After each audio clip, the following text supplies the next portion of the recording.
You think you're choosing the apartment is choosing you. And the person holding the pen already decided before you said a single word.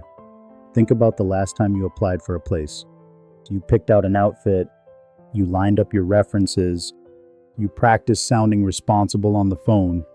None of it mattered as much as one number you probably never calculated. Because a landlord isn't renting you a home, they're renting your paycheck a place to sit. And the first thing they do the second your application lands is a quiet piece of math you never see. They take the rent, they look at what you earn, and they divide. That one number, how many times your monthly income covers the rent, decides which version of you they meet. It has a name in the industry, the rent-to-income ratio, and it does something almost unfair. It walks into the room before you do. It shakes their hand, tells them a story about you, and sits down, all before you've said hello. This is the same person, the same smile, the same references at 5 different income levels. Watch how the exact same human being turns into 5 completely different tenants. Not because they changed, but because a ratio did. Let's start at the bottom. Rent is $1,500 a month. You earn $2,500. That's 1.7 times the rent. Here's what the landlord sees. Not you, not your story, not the fact that you've never missed a payment in your life, a gap. The industry runs on a rule of thumb, 3 times the rent minimum. You're under it. So you become a ghost. Your application doesn't get rejected. That would require them to read it. It gets filtered, sorted into a folder you'll never see with a stamp you'll never hear, too tight. This is the cruelest tier because nobody tells you what's wrong. You just stop getting callbacks. You refresh your email, nothing. You leave a voicemail, nothing. You start to think it's you, your credit, your job, your face, the way you filled out the form. It isn't. It's a number that says, in the coldest possible language, if one thing goes wrong, this person cannot absorb it. And that number isn't even wrong. At 1.7 times rent, it is tight. Rent eats nearly 60% of everything you make. There's no slack in the rope. A single flat tire is a late payment. The landlord isn't judging your character. They're pricing a risk. And the risk is real. But here's the trap that turns tight into a cage. At 1.7 times rent, the only apartments that will take you are the ones nobody else wants. The units with the broken systems, the slow repairs, the landlords who don't check ratios because they can't attract anyone who passes. So the tier that can least afford a bad home is the tier steered straight into one. You overpay, in a worse place, to a landlord who knows you have nowhere else to go. That's not bad luck. That's the ratio doing exactly what it does. And it feeds itself. A worse apartment means worse everything, a longer commute, so more spent on gas. A landlord who won't fix the heat, so higher bills. A neighborhood the insurance company charges more for. Every one of those costs eats the same tight paycheck, which keeps the ratio thin, which keeps you locked to the bottom rung. The system doesn't push you down once. It leans on you gently every single month. Now let's move up. You earn $37.50, 2.5 times the rent. Close. But close doesn't clear the bar. At this tier, the landlord sees something new, a maybe. And a maybe is expensive. You don't get a clean yes. You get a yes with strings, a double deposit, a cosigner, a guarantor who earns what you don't. Last month up front, this month up front, and a just-in-case deposit they get to hold the longest. Watch what just happened. Because your ratio is thin, you pay more to get the same door everyone else walks through for less. The tier with the least cushion is asked to put down the most cash. $3,000, $4,000 gone just to be allowed in. That's not a punishment. To the landlord, it's just insurance. A thin ratio might miss a month, so they take extra up front to cover it. Perfectly rational. Perfectly cold. But to you, it's the reason your savings never quite recover. Every move resets you to zero. Every fresh start costs you the cushion you were trying to build. And there's a quieter cost. At 2.5 times rent, you're not choosing a home. You're negotiating for permission. You take the unit before you've really seen it because you're afraid another maybe won't come. You're doing it from the weak side of the table, and they know it because they have more applicants than you have options. And the cruelest part of the maybe tier is how close it feels. 2.5 is so near to 3 that you can taste it. A $200 raise, a slightly cheaper unit, and you'd cross the line. So you stretch. You take the place that's a little too expensive because it's the one that said yes. And by taking it, you pin your own ratio down at 2.5, the exact number that made everything cost more in the first place. The maybe tier is a loop. The only way out is to aim lower on purpose, and almost nobody does because it feels like giving up right when you're so close. Now we hit the line. You earn $4,500 a month, exactly 3 times the rent. You just became real. This is the standard. The ratio the entire system is built around. At 3x, the math stops arguing with you. Your application gets read by an actual human. You get the callback. You get the clean yes, no cosigner, no double deposit. For the first time, the door just opens, and it feels like arriving. But notice what the standard actually means. It doesn't mean comfortable. It means statistically you'll probably make rent. 3x is the floor of acceptable, dressed up as an achievement. Here's what it quietly costs you. At 3 times rent, a third of every dollar you earn is spoken for before you open your eyes. Rent comes first. And then everything else fights over what's left. You clear the bar, but you clear it with nothing to spare. The savings account stays flat. The emergency fund stays a someday.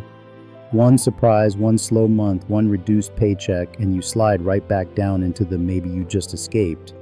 The landlord knows this too, which is why 3x gets you the apartment but not the power. You're approved. You're not courted. Nobody's waiving a fee for you. Nobody's holding the unit an extra day. You got in, but you got in on their terms. And that word, terms, is the whole thing. At 3x, when the lease renews and the rent goes up 5%, you don't really get to argue. Where would you go? Another 3x apartment, another move, another deposit you don't have, so you sign. And the rent creeps and your ratio quietly slips from 3 back toward 2.5 without you ever changing jobs. There's a whole tier above you where those same terms start to bend the other way. You're about to see it. Now we climb. You earn $7,500 a month, 5 times the rent, and everything changes for the first time in your favor. At 5x, the landlord stops screening you and starts selling to you. The application fee gets waived. The tour gets scheduled around your day, not theirs. The deposit shrinks because now you're not the risk, you're the catch. The tenant who pays early stays for years and never once becomes a problem. Feel the flip. At 1.7, you chased apartments that wouldn't even answer. At 5x, apartments compete for you. Same person. Same references. The ratio moved and the entire power structure turned around. You can hear it in how they talk to you. At the bottom it was, "We'll let you know." Here it's, "When would you like to move in?" You stopped auditioning. Now they're pitching. And here's the quiet reward almost nobody names. At 5 times rent, housing is 1/5 of your income, which means 4/5 of it is yours. For the first time, the paycheck isn't just passing through you on its way to a landlord. Some of it actually stays. That's the real thing 5x buys you, not a nicer lobby, not a rooftop you'll use twice. Margin. The room to save, to invest, to make a decision that isn't driven by fear. And margin is what lets you negotiate for the first time in your life. When the renewal comes and they raise the rent, you can say no and mean it, because you have options and they can feel it. A tenant who might walk gets a very different phone call than a tenant who can't. The 5x tenant often pays less over time than the 3x tenant in the same building, not because they're favored, but because they can afford to push back, and pushing back is only possible with slack in the rope. Now the top of the ladder, you earn $15,000 a month, 10 times the rent. And at this tier, something strange happens. The question flips completely. The landlord no longer asks whether you can afford them. You start asking whether they're worth your money. You're not applying anymore. You're deciding. You walk the unit slowly. You notice the things you'd have forgiven at the bottom. And if it's not right, you simply leave, because 10 more doors are open to you. And this is the tier where the smartest people stop renting the number and start owning it. Because at 10x, that 1500 rent is small enough that a new choice appears. Keep handing it to someone else's mortgage, building equity in a home that will never be yours. Or take that same easy monthly number and start a mortgage of your own. The tenant becomes the landlord. Not because they got lucky, because their ratio finally gave them a choice the lower tiers never had. The bottom pays rent to survive. The top pays rent as a rounding error on the way to owning the building. And here's the part that should make you angry and then make you determined. The rent the bottom tier pays every month is often more than the mortgage on the very same unit. The landlord's cost is fixed. Your rent is not. So the person who can least afford to buy is paying enough to own. They just don't have the ratio to be allowed to. The gap between renting and owning was never really about the money each month. It was about which side of the ratio you were standing on when you walked in the door. So let's put the whole ladder in one frame. 1.7 times rent, you're a ghost, filtered out before you're read. 2.5, a maybe, charged extra for the privilege of a yes. 3 times, the standard, approved but stretched thin. 5 times, the catch courted with margin left over. 10 times, the buyer who stopped renting the story and started owning it. Same person at every single rung. The landlord never met 5 different humans. They met one ratio 5 different ways.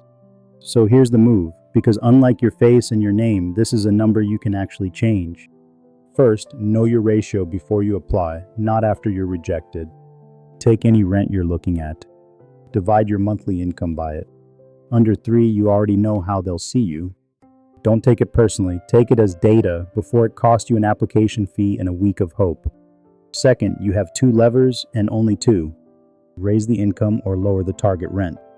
Chasing an apartment at 2 times your income drains you dry and still might not work. Aiming 1 rung down, a place at 3 or 4 times your income, flips you from maybe to catch overnight with the exact same paycheck. The cheaper apartment isn't a step backward. It's the step that buys you power. Take the place at 4x now, save the difference for 2 years, and you walk into the nicer place later as the catch instead of the maybe. Same destination. Completely different position when you arrive. Third, and this is the one that compounds for the rest of your life, the goal was never just to pass the landlord's test. It's to get your housing down to a small enough slice of your income that the rest of your money is finally free to build something. The person at 3x survives their rent. The person at 5x escapes it. And the person who keeps climbing eventually stops paying it altogether. A landlord isn't renting you a home. They're renting your paycheck a place to sit. The whole game, the only game, is making sure less and less of it has to sit there. Know your ratio. Aim 1 rung below your ceiling, not 1 above it. Because the person 1 rung down with money in the bank always beats the person 1 rung up with nothing behind them. The landlord can't see your dreams or your discipline. They can only see the number. So give them a number that makes them want to chase you. And keep climbing until the day you're the one holding the pen. Count it quietly.